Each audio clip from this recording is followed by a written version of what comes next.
Bonjour, dans cette vidéo, nous allons étudier l'approche diviser pour régner. Alors il s'agit d'une approche que l'on a déjà étudiée en première avec la recherche par dichotomie.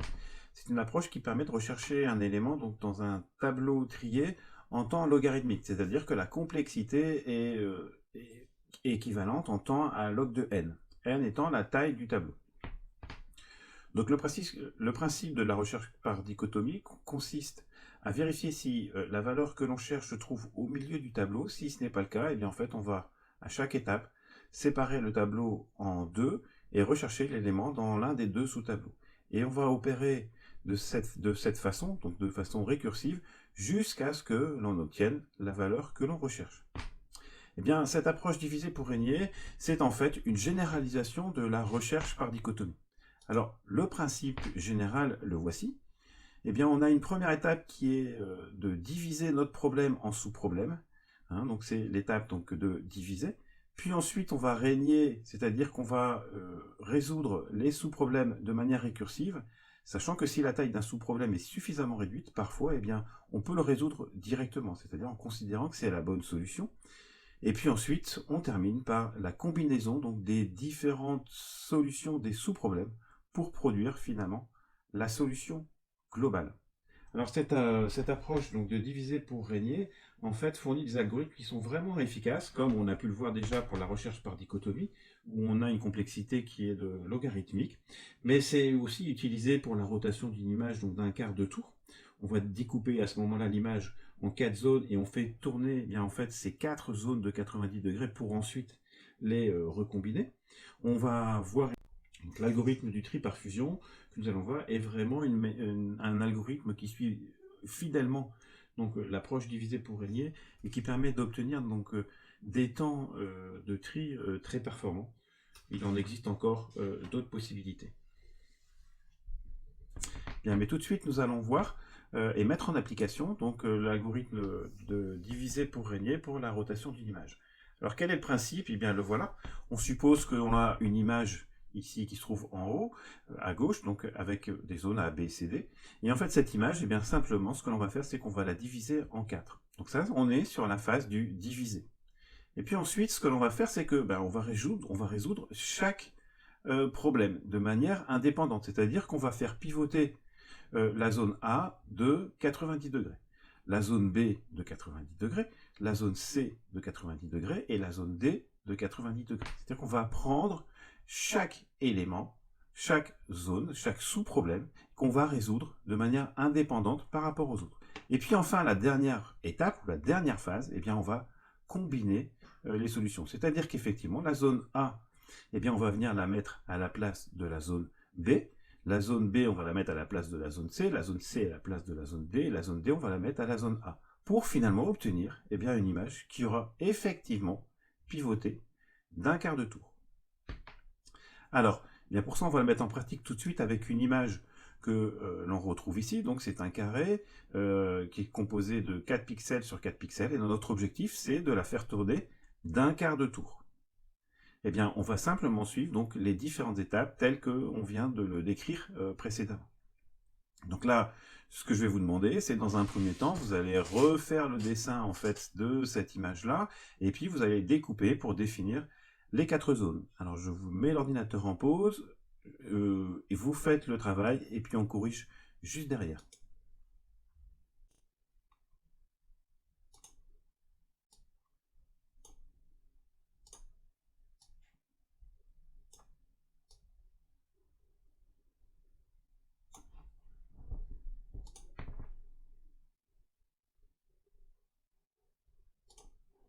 Bien, donc ici j'ai j'ai repris, j'ai agrandi le dessin, et puis maintenant on va faire nos 4 zones. Alors ça doit aller relativement vite.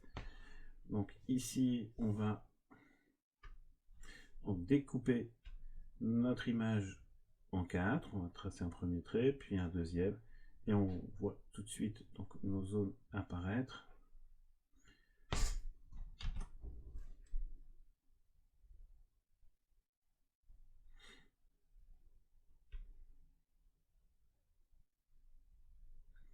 Donc, La première zone, eh bien, ce sera ici, donc en haut à gauche, c'est ce qu'on va appeler la zone A.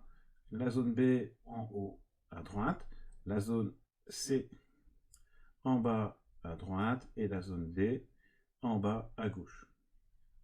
Voilà, donc ça c'est notre première partie. Donc voilà, on a défini donc nos 4 zones.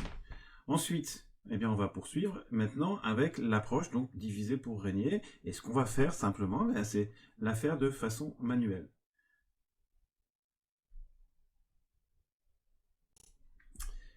Bien, nous poursuivons donc maintenant avec l'approche diviser pour régner. Et là, vous allez voir qu'on observe bien l'aspect récursif dont on a parlé initialement sur cette approche. Alors, eh bien là, je vais vous laisser donc quelques instants pour compléter le tableau. Et donc, observer, eh bien, l'intérêt de cette approche est qu'on obtient bien, finalement, une image qui aurait été pivotée donc, de 4 degrés. Donc, juste pour vous le rappeler, ici, donc, on a de l'image initiale. On va récupérer et dessiner la zone A qu'on a vue précédemment. Ici, la zone B, la zone C et la zone D. On va découper à nouveau donc, la zone A en 4, et puis on va définir la zone A, la zone B, la zone C, la zone D. Et puis ce qu'on va observer, c'est que finalement, quand il ne nous reste plus qu'un seul pixel, pour les pivoter de un quart, eh bien en fait, on a déjà résolu la solution, puisqu'en fait, eh bien, un pixel, si on le tourne de un quart, eh bien, l'image reste identique. Donc en fait, là, on a résolu le sous-problème au niveau le plus bas. Et puis ensuite, qu'est-ce qu'on va faire? Eh bien, on va simplement combiner les solutions, c'est-à-dire que la zone A qui se trouve ici, on va venir la positionner en zone B, et ainsi de suite. Là, je vous laisse le faire. L'objectif, je sais, il est simple, mais c'est vraiment de prendre bien conscience du principe de l'approche divisée pour régner. Donc là, c'est à vous de jouer. Donc je remets la pause, vous travaillez, vous reprenez ce schéma, vous le refaites, et puis ensuite on corrige.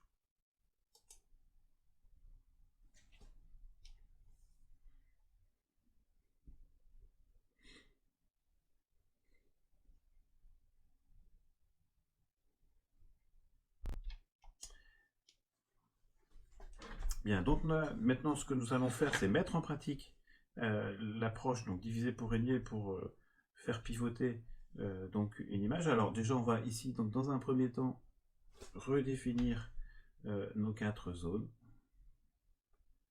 On a ici la zone, voilà. On va avoir ici donc la zone A qui se trouve ici. Ici, on va avoir la zone B,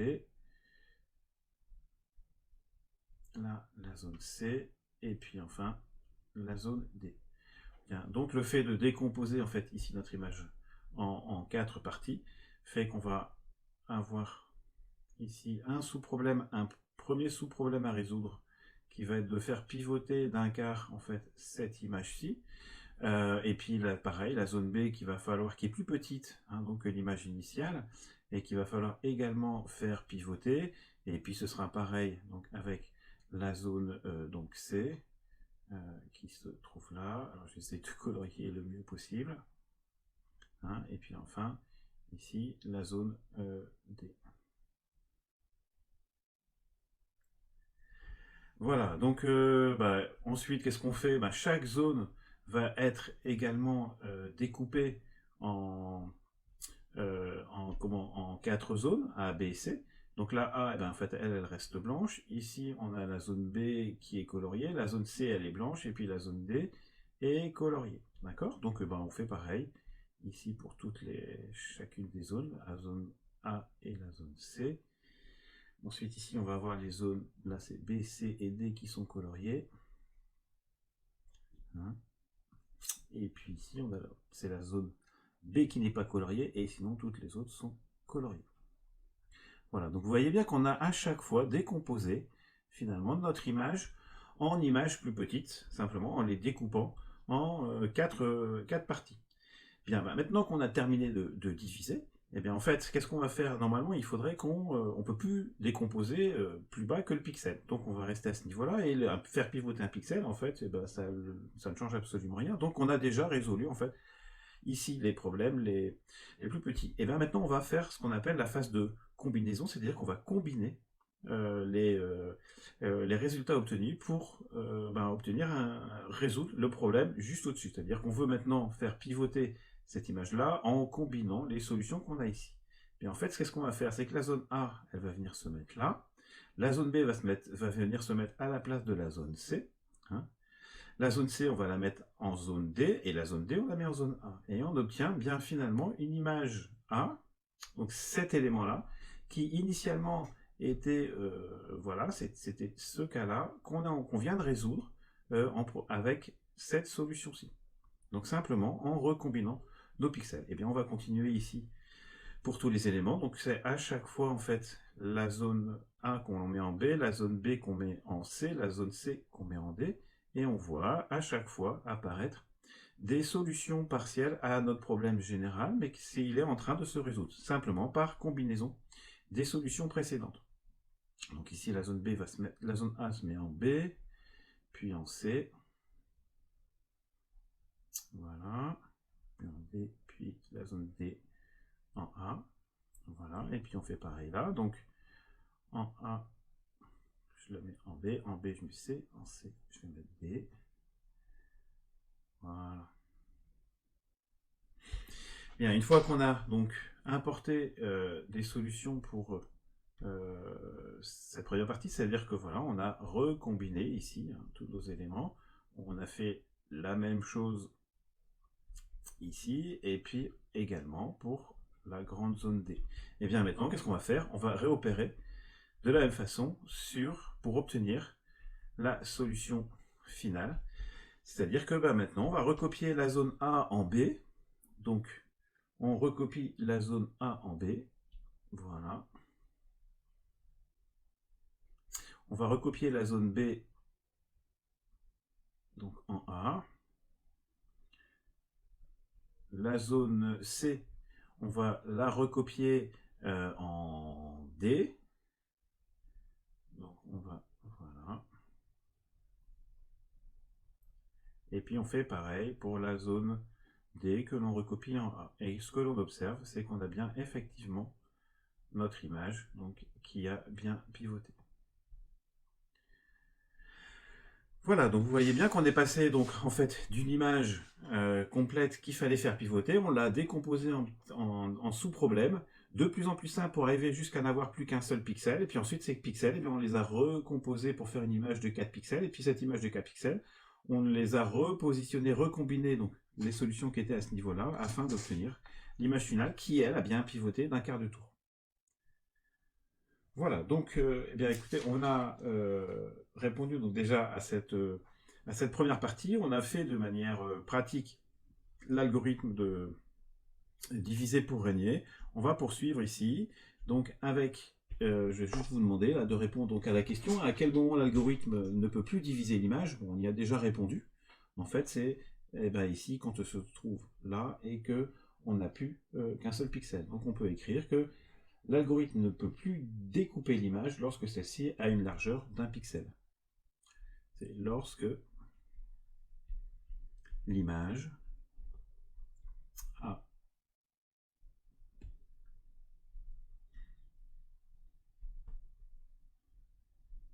une largeur d'1 pixel.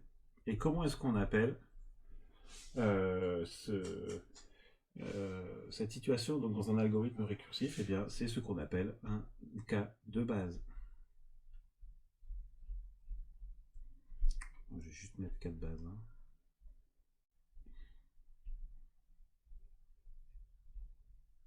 Donc c'est le cas de base.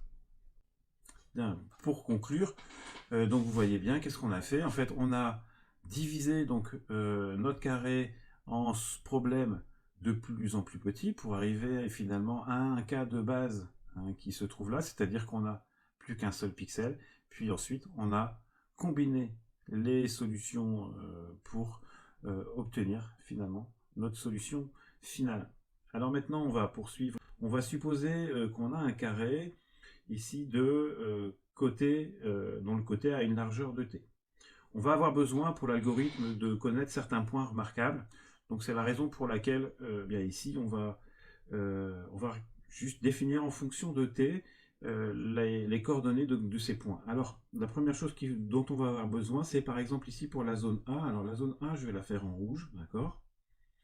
Pour la zone A, eh bien en fait, on a besoin de connaître le point qui se trouve en haut à gauche. Quelle est la coordonnée de ce point qui se trouve en haut à gauche? Et bien là, on va pouvoir dire que pour la zone A, on va avoir x à 1 qui sera égal à 0 et y à 1 qui sera égal à 0. Ensuite, pour la zone B, eh bien le point en haut à gauche de la zone B, hein, ça va être ici ce point-là. Donc, eh bien, pour la zone B, on va avoir donc ici le x B1 qui aura comme coordonnée en x eh bien, t sur 2. Alors, je vais juste préciser quelque chose. Ici, je vais mettre divisé par 2 parce qu'on va avoir besoin à chaque fois pour les coordonnées de x avec la librairie qu'on va utiliser. Ça devra être absolument un entier. Donc là, on va obtenir un entier. Sinon, le résultat de la division en Python, la division simple, même si on avait obtenu un nombre pair, on divisait un nombre pair, le résultat serait de toute façon toujours un réel avec virgule 0.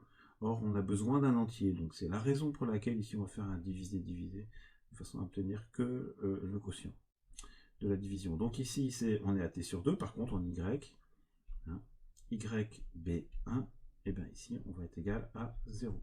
Si je prends maintenant la zone C, donc qui se trouve ici, et bien la zone C, le point, il va se trouver, le point en haut à gauche, c'est ce que je viens d'entourer en vert, donc ici je pourrais écrire que donc la zone C, et bien je vais avoir ici x C1 qui sera égal à t sur 2,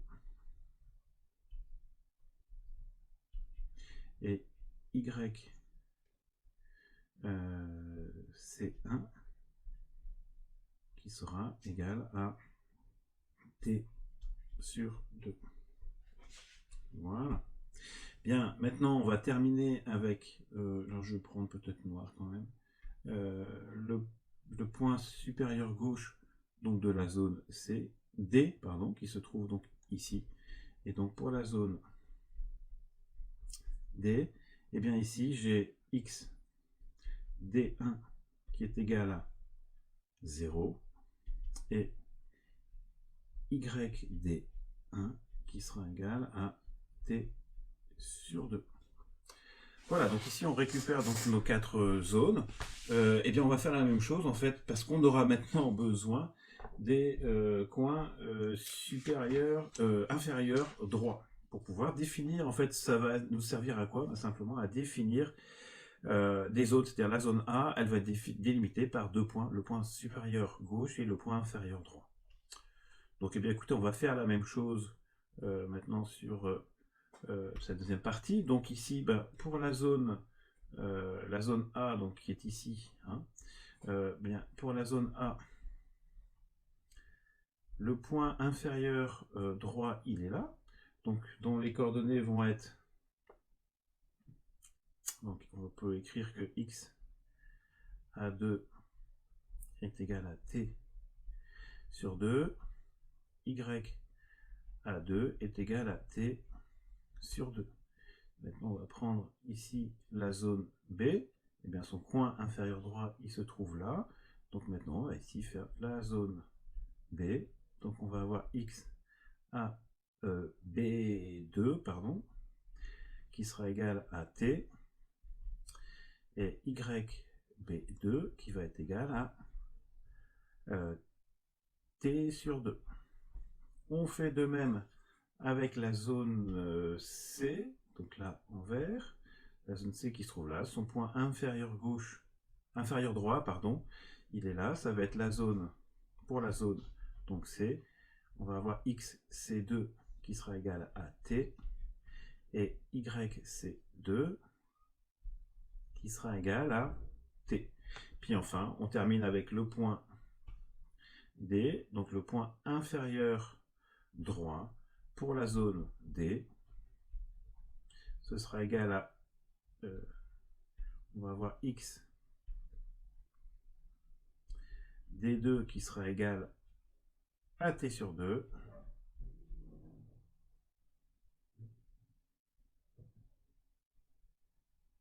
oui, excusez-moi, et yd2 qui sera égal à t. Voilà, donc eh bien là maintenant on a ici donc toutes nos l'ensemble des points qui vont nous permettre de définir des zones. Bien, maintenant on va passer donc à l'écriture donc de notre algorithme, et pour ça on va utiliser la bibliothèque pile, la librairie pile, hein, donc c'est indiqué donc ici. Voilà, donc on utilise la librairie pile, et plus précisément donc dans cette librairie il y a un module qui s'appelle le module image, donc qu'il faut utiliser. Alors, quelques exemples de code. Voyez-vous ici par exemple, eh bien ça va nous permettre donc d'ouvrir donc une image. Donc from pil import pil, c'est-à-dire là on importe le module, et puis ensuite on va ouvrir un fichier image que l'on va enregistrer donc dans la variable img. Si on veut récupérer les valeurs, eh bien, il faut simplement appeler la méthode, la fonction img.size. Alors, il n'y a pas ici de parenthèse, hein, donc voilà, c'est une particularité de cette librairie, hein. Donc ici, on a img.size qui va nous renvoyer en fait donc deux valeurs, la largeur et la hauteur d'une image. Bien. Ensuite, on va utiliser également une méthode ici qui sera la méthode donc crop, où là on va préciser donc la zone qui est en fait un tuple qui comprend les coordonnées de nos qu'on vient de déterminer précédemment. Donc ici G et H, ça correspond au point en haut à gauche, c'est-à-dire cette zone ici. Si je voulais prendre ici cette image, vous voyez, ici j'ai les coordonnées donc 0, 0, hein, en haut à gauche, et puis ici en bas à droite, donc c'est la largeur de mon image divisée par 2 que je vais retrouver deux fois. Bien, donc voici ici un exemple donc d'un algorithme qui va nous permettre en fait de sauvegarder le quart ici en haut à gauche de cette image. Alors juste une petite modification, je vous précise ici c'est divisé par 2, et pareil ici, hein, pour obtenir un entier. Mais sinon voici donc le code qui va nous permettre de récupérer le quart en haut à gauche donc de l'image. Bien, maintenant, ce que je vais vous proposer, et on va mettre l'ordinateur en pause, mais avant, je vous explique l'exercice. Là, vous allez retrouver et télécharger donc une image qui s'appelle 4couleurs.png. Vous allez, avec l'aide donc de la librairie pile, eh bien, vous allez devoir récupérer le quart ici qui se trouve rouge et l'enregistrer dans un fichier que vous allez appeler rouge.png. Puis ensuite, le quart ici qui est bleu et l'enregistrer dans bleu.png, et ainsi de suite. Donc là, l'objectif étant que vous preniez un petit peu l'habitude de manipuler cette librairie pile. Voilà, donc là, écoutez, je vais vous laisser un peu de temps. Là, maintenant, c'est à vous donc de travailler. Alors, bien, donc, vous irez voir si vous avez bien d'Anthony le module Pilo qui est installé. Donc, moi, c'est le cas. Je le trouve ici. Sinon, je vous rappelle, vous faites ici dans la zone de recherche, vous recherchez donc Pilo. Voilà, et puis vous avez juste à cliquer sur le premier lien que vous obtenez, et puis normalement, bon, moi c'est déjà installé, mais sinon aussi vous avez juste un bouton où vous pouvez cliquer donc, pour installer cette librairie. Bien, donc là maintenant c'est à vous de travailler, donc voilà, vous devez récupérer donc l'image 4couleurs.png, et votre objectif c'est de générer une image entièrement rouge, donc il prendra qui est ici, récupérer cette zone rouge, puis la zone B, puis la zone C, puis la zone D, et vous les enregistrez donc dans des fichiers. Voilà, et bien écoutez, là maintenant, je vais vous laisser travailler, c'est à vous. Donc mettez votre ordinateur en pause, vous développez, et puis vous revenez, et bien une fois que vous avez terminé, ou si vous avez dépassé un certain temps de l'ordre de 10 minutes, il ne faut pas plus normalement pour avoir terminé donc, cette programmation. Et ensuite, je vous donne la correction.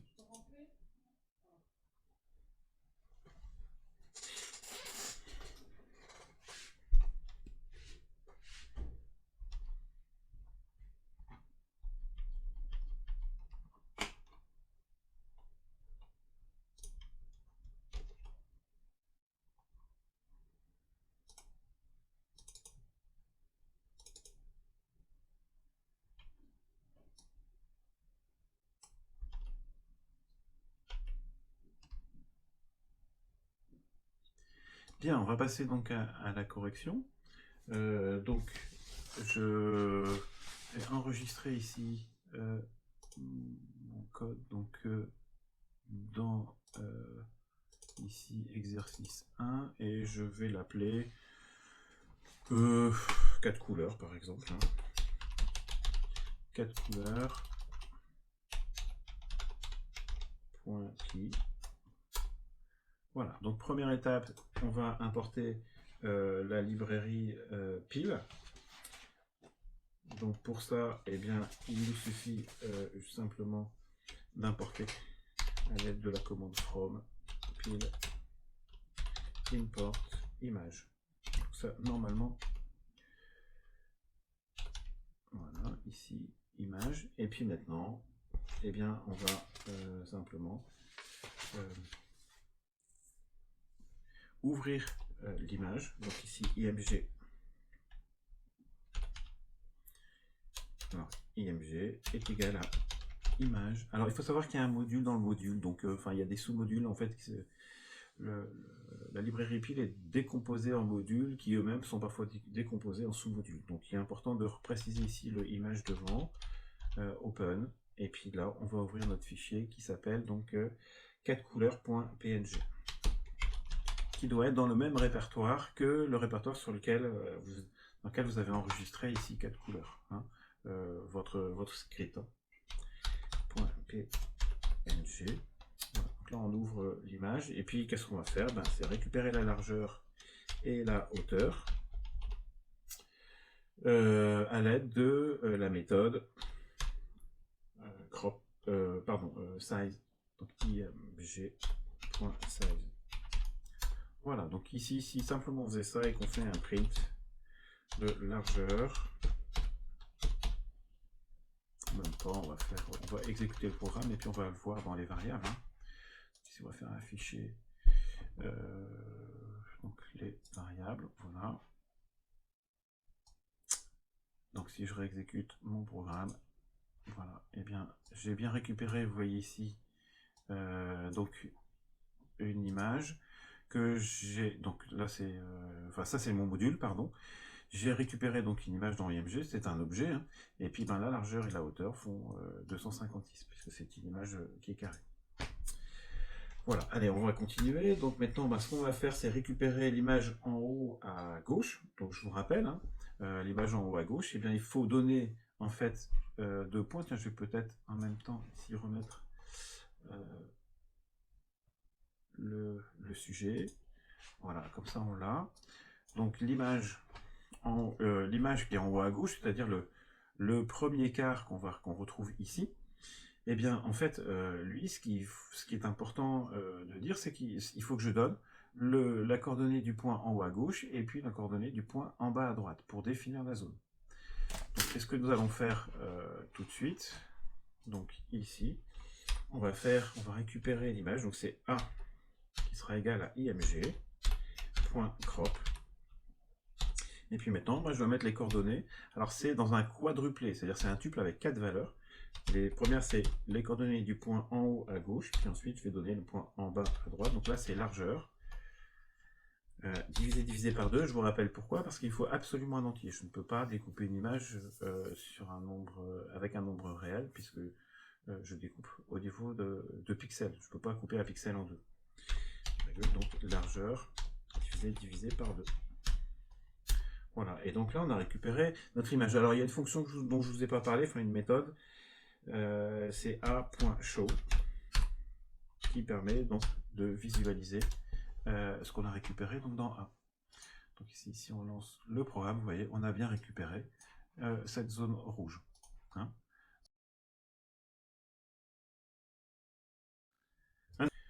Bien, donc maintenant, on va en fait sauvegarder donc, notre image.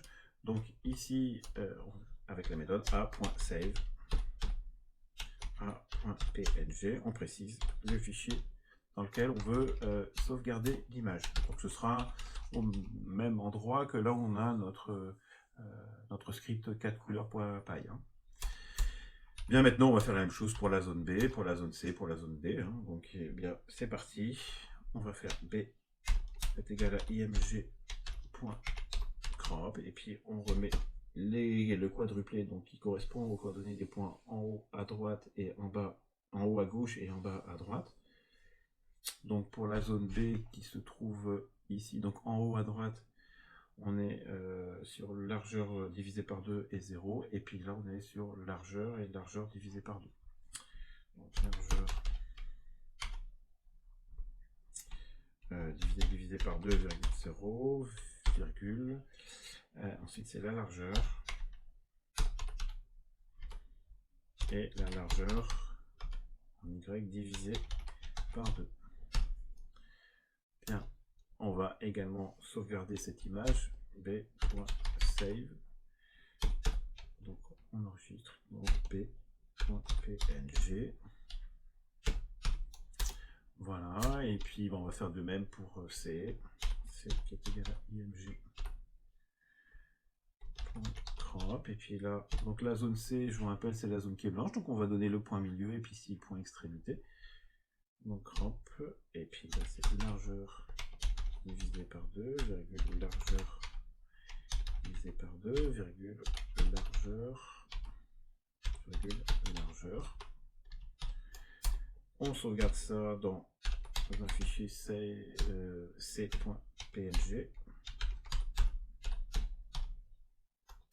Puis enfin on a d qui est égal à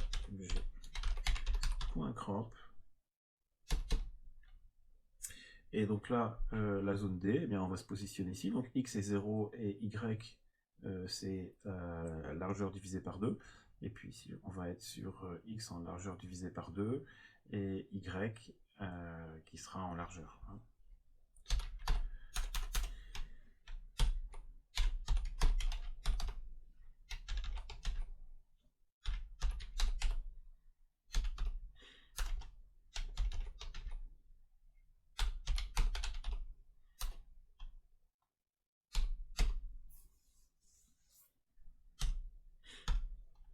Et voilà, et il ne me reste plus qu'à sauvegarder des points save, des points png. Voilà, voilà. Donc là on a terminé, on va exécuter le programme, on va juste mettre un print fin pour savoir quand il aura terminé son traitement. Donc, si on exécute le programme, bien là il a déjà terminé, il ne nous reste plus que à regarder si on a bien dans notre dossier les trois zones. Et bien ici, si vous regardez bien, j'avais ici donc bien mon image 4 couleurs, et j'ai bien en A la zone rouge, j'ai bien en B la zone bleue, en C la zone blanche, et en D la zone verte. Hein. Donc, si je regarde l'image, ça c'est l'image initiale, et puis voilà, j'ai mes trois quarts que j'ai réussi à séparer. Donc ça on va en avoir besoin, puisque c'est ce qu'on va utiliser donc pour opérer effectivement cette division, c'est-à-dire qu'on va passer notre temps à découper notre image en carré jusqu'à obtenir des images qui ne font qu'un pixel sur un pixel.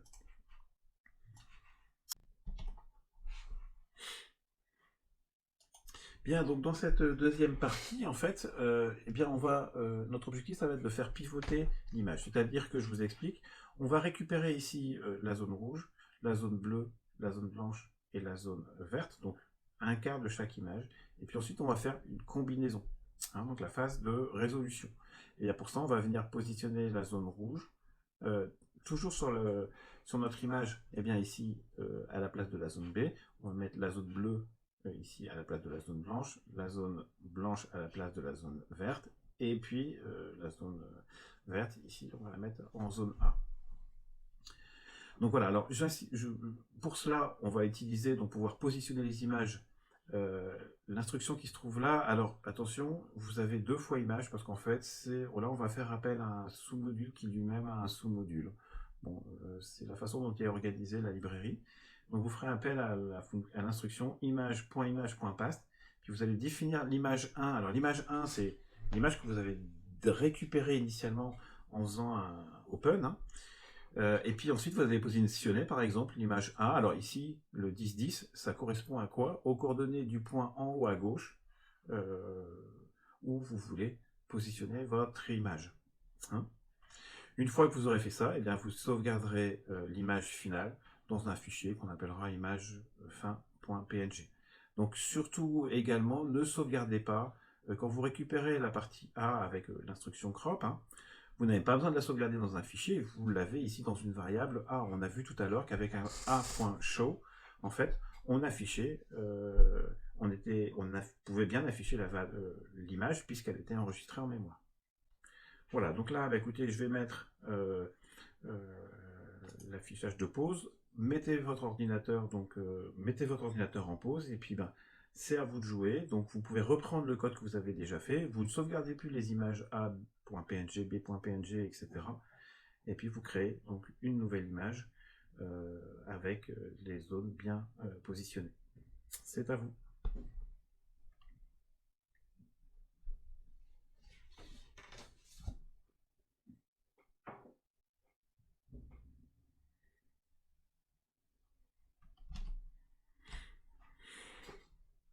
Bien, donc là on va reprendre notre code, donc il se trouve ici. Je vais remettre les éléments précédents. Je peux peut-être pas afficher, je gagne de la place en faisant ça. Donc je vous rappelle que notre objectif c'est de découper l'image et puis ensuite de repositionner grâce à l'instruction qui se trouve ici. Allez, on y va. Donc bah, ici, comme je vous l'avais dit tout à l'heure, ça j'en ai plus besoin, donc je vais le mettre en commentaire. J'ai pas besoin de sauvegarder dans les fichiers. Et bien maintenant, il ne me reste plus qu'à positionner les zones A, B, C dans la variable qui s'appelle ici IMG, hein, qui est une image qui a la bonne dimension en plus. Je vais repositionner mes éléments et je n'aurai plus qu'à ensuite sauvegarder. Donc, eh bien, on y va. Donc, c'est image.paste. Et puis donc là, je récupère quoi? Je vais prendre l'image initiale. L'image initiale, c'est là que je vais repositionner mes éléments. Donc ici, je vais mettre le D en position A. Donc les coordonnées ici, hein, de cette zone ici, c'est 0, 0. Donc c'est ça que je veux positionner à cet endroit-là. Donc je vais prendre en 0, 0. Donc D, virgule, et là, virgule, 0, 0. Voilà. Et puis ben, je fais pareil maintenant pour les autres images. Image.paste, donc IMG, et là la zone A, donc IMG, virgule A, que je vais positionner en largeur 2, divisé par 2, et 0. Je vous rappelle que le point ici en haut à gauche, où je veux positionner le rouge, puisque je vais le décaler pour venir le positionner à la place du bleu, les coordonnées que je trouve ici, c'est donc largeur divisé par 2 en X, et puis 0 en Y. Voilà, et bien on continue comme ça jusqu'au bout. Donc là, j'en ai encore 2 à faire. La B que je vais venir positionner, donc qui est la bleue que je vais venir positionner à la place de la blanche. Donc je suis en largeur divisé par 2, le point hein, en haut à gauche, c'est largeur divisé par 2 et à nouveau largeur divisé par 2.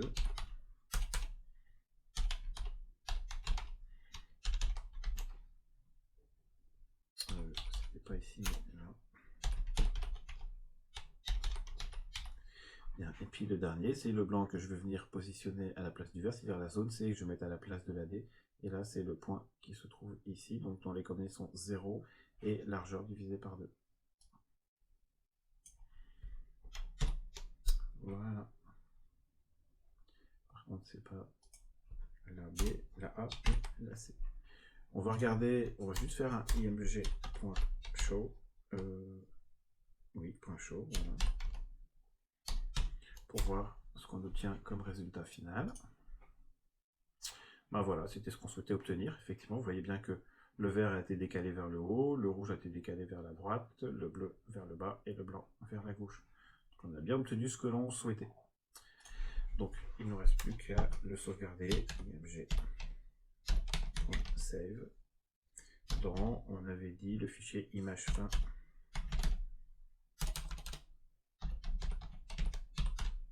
.png. Voilà, donc si je réexécute maintenant l'ensemble du code, le traitement est terminé, je vois mon image qui apparaît, et si je regarde dans le dossier, normalement, j'ai bien mon fichier ici, image5, qui a bien été généré. Voilà. Alors, les A, B, C, D ici, c'est parce qu'ils ont été générés tout à l'heure, précédemment. Donc voilà, ici on a bien... Bien, on arrive donc à la fin de cet exercice, où là, notre objectif, c'est de faire pivoter d'un quart de tour l'image tux256.png, puis de l'enregistrer dans un fichier qu'on appellera rotationpile.png. Alors pour ça, je vous donne donc la structure du code. Donc, on importe la librairie image. Ensuite, vous avez une fonction rotation qui prendra comme paramètre une image et qui va modifier cette image. Alors vous voyez ici, j'insiste sur un petit point, rotation.im, vous voyez bien que la fonction ici ne retourne rien, mais que l'image sera quand même modifiée, puisqu'ensuite on va pouvoir la sauvegarder. En fait, pourquoi? Parce qu'en fait, IM, eh bien, une fois qu'on l'aura défini, ça va être récupéré dans la méthode, et ensuite, c'est comme pour les tableaux, c'est ce qu'on appelle une variable mutable. Donc quand on va la modifier, eh bien, en fait, on va les modifier directement les valeurs, et donc on n'aura pas besoin de faire de return. Voilà, donc la structure du code, eh bien ici, vous verrez, vous regarderez à quoi ça correspond. Pass, ça veut dire qu'on ne fait rien. Ensuite, si cette condition n'est pas vérifiée, à ce moment-là, ce que l'on va faire, c'est qu'on va la découper en zones A, B, C, D. Une fois qu'on a découpé nos différentes zones, et bien ici, on va faire tourner chacune des zones A, B, C, D. Juste pour information, il y a un appel récursif ici. Qui dit appel récursif suppose aussi quelque chose de bien particulier qu'il ne faut pas oublier. Et puis enfin, on va combiner, donc comme on a vu tout à l'heure, les sous-solutions qu'on avait trouvées au problème et qu'on va repositionner au bon endroit. C'est la phase de combinaison. Voilà, donc écoutez, là je mets on va se mettre en pause. Enfin en pause, c'est-à-dire que c'est à vous vous mettez en pause l'ordinateur et donc vous revenez sur l'énoncé et puis c'est à vous de travailler. Puis ensuite, on passe à la correction.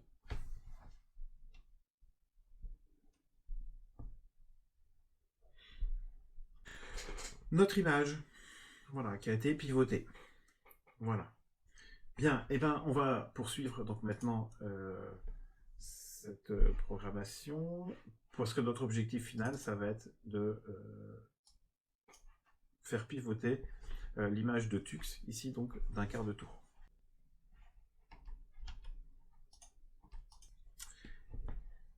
Bien, donc on va maintenant passer à la correction de l'exercice. Enfin, ici, reprendre donc le code. Donc, d'abord, on importe la librairie pile.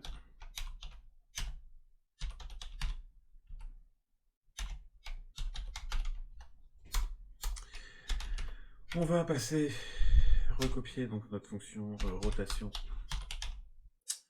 et on va mettre l'image donc en paramètre. Ce sera l'image que l'on veut faire tourner d'un quart de tour. Bien. Et on récupère dans les variables M et T les tailles de l'image. Je vous rappelle que c'est une image carrée. Alors, une fonction insert pour vérifier, donc la condition pour que l'image soit carrée, c'est que M soit égal à T. Donc insert M égale T. Voilà. Sinon, on envoie un message l'image n'est pas carrée.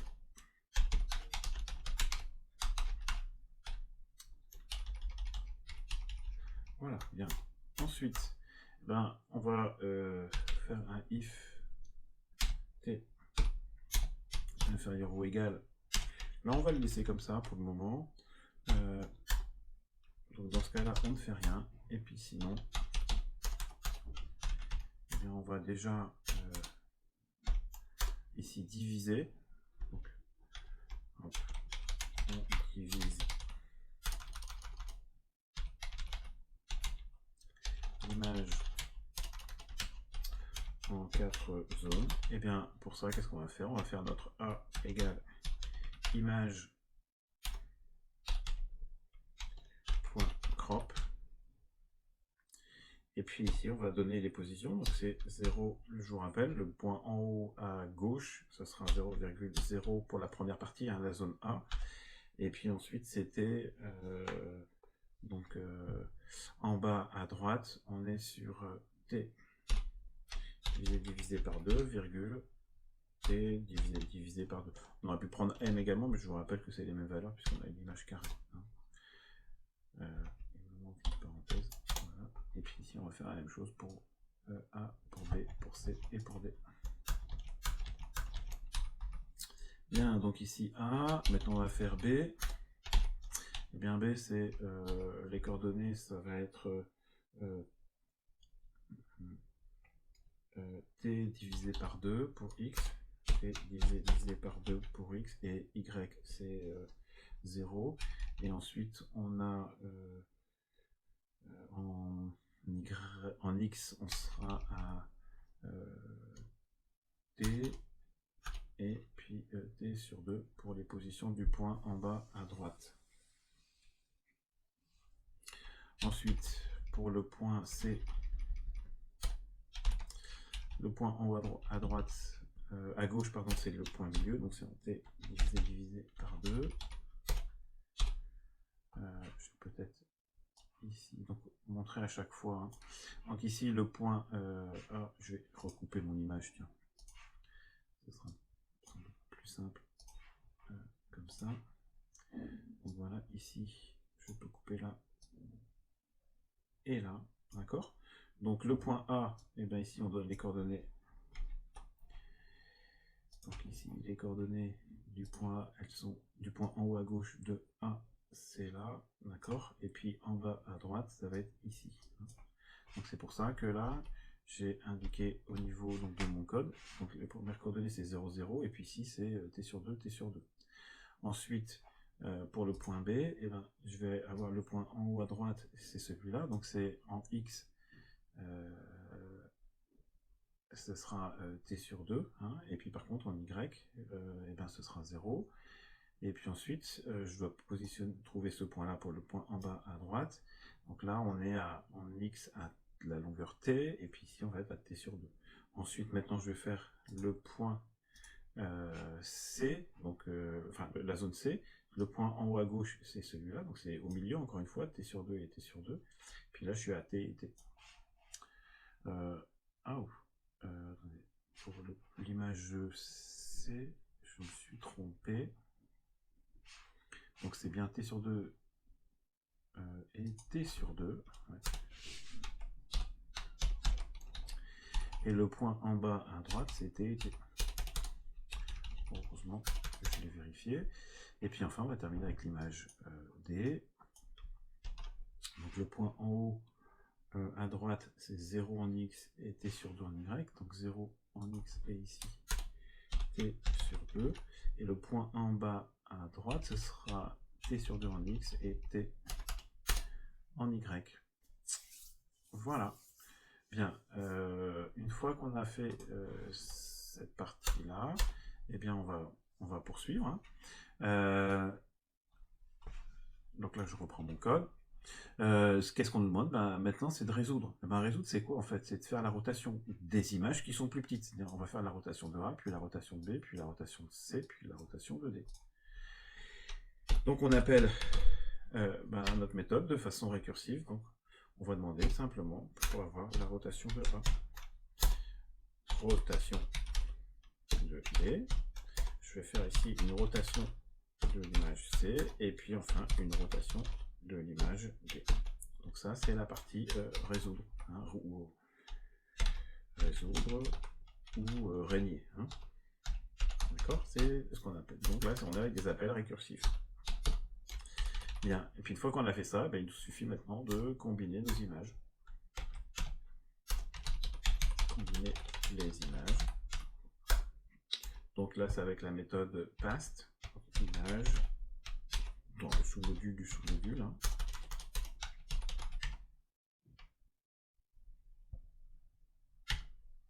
Je n'ai pas enregistré.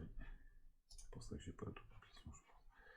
Donc ici, dans l'exercice 1, je vais l'appeler rotation.py.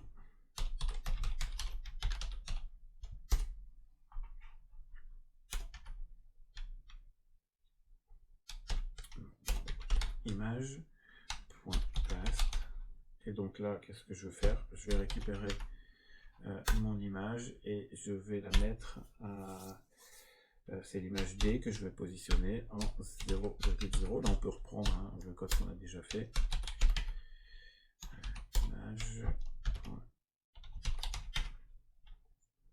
Image, image.past, image virgule A, virgule, et donc là on va le positionner en T sur 2, virgule 0.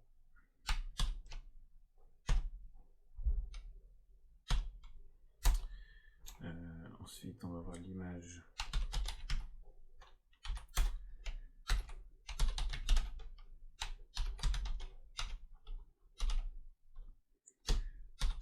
on va positionner l'image C. On positionne donc en D. Donc les coordonnées de D. Donc là on va positionner là, puis là. Maintenant donc non c'est l'image B, excusez-moi, qu'on va positionner. L'image B qu'on positionne en C. Donc C c'est T sur 2, T sur 2.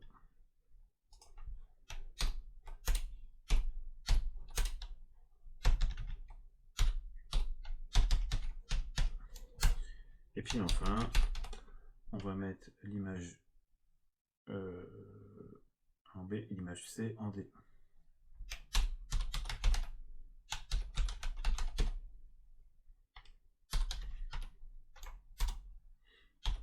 C'est que je veux positionner aux coordonnées de D. Donc les coordonnées D, le point en haut à gauche de D, il se trouve ici. Donc là, on est en 0 et T sur 2.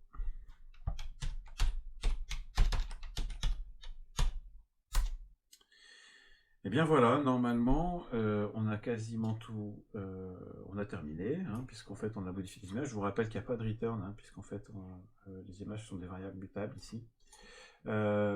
Et donc, par contre, il nous reste quelque chose à résoudre, c'est ça. Eh bien, ça, en fait, qu'est-ce que c'est? Quand est-ce qu'on ne fait rien?